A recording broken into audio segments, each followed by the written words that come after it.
It's a story that really has not been very well known, but during the Civil War, there was a growing risk of attack on Cincinnati by Confederates who were marching north up the Lexington Road, led by Henry Heath, who was the Confederate general.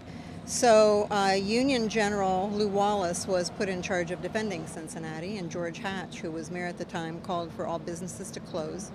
And then the thing that was tricky, he told people to report to their places of voting so that they could enlist to defend Cincinnati. Well, the black citizenry did not have any place of voting, and they had also been told on the street by the police just to keep out of it, that it was not their affair.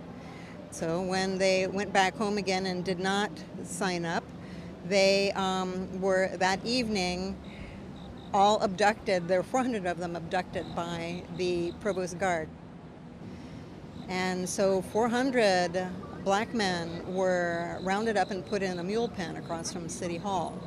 And they were held there until the next morning, when they were brought right down here to the riverfront, which is exactly the site of the monument. And they were told to squat, and if anybody stood, they would be shot on sight.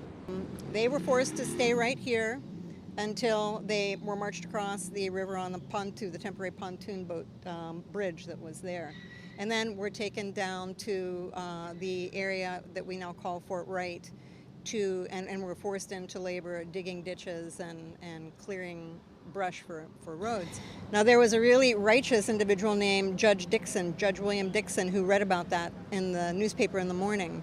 And he was an abolitionist, and in fact was also related to Mary Todd Lincoln through his wife, and had been to Washington several times to help with the drafting of the Emancipation Proclamation. So he was very much aware of what needed to happen at that period, and he went to the editor of a newspaper that he wrote for frequently, and said, you know, what do I do? This is not right. We can't let this go on, that these 400 men have been abducted and forced. So the editor said, go see General Wallace, tell him your feelings, and see what can happen. So he did that, and General Wallace said, I appoint you colonel, go down and take care of the situation. And he left immediately. He went down and asked the 400 men to follow him. They came back up to the riverbank here on the north, and he then said, anybody who wants to volunteer to defend Cincinnati, meet me here tomorrow morning at 5 o'clock, and we will go back to work.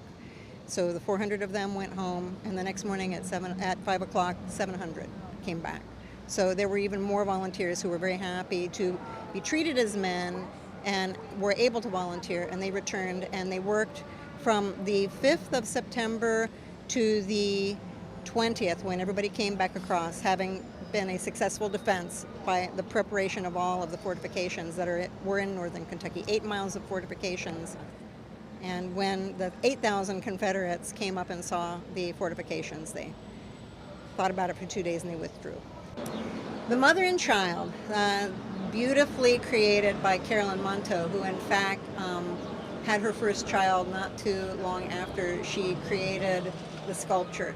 It is the representation of the families that did not know what had happened to the fathers, the husbands, the brothers, that were abducted, forced, and sent someplace, and they did not know if they would be coming back. Because if something had happened, that the Confederates had prevailed, they could have been gone for good. They would have been taken back down into slavery, and there was a chance that the families would have never heard from them again.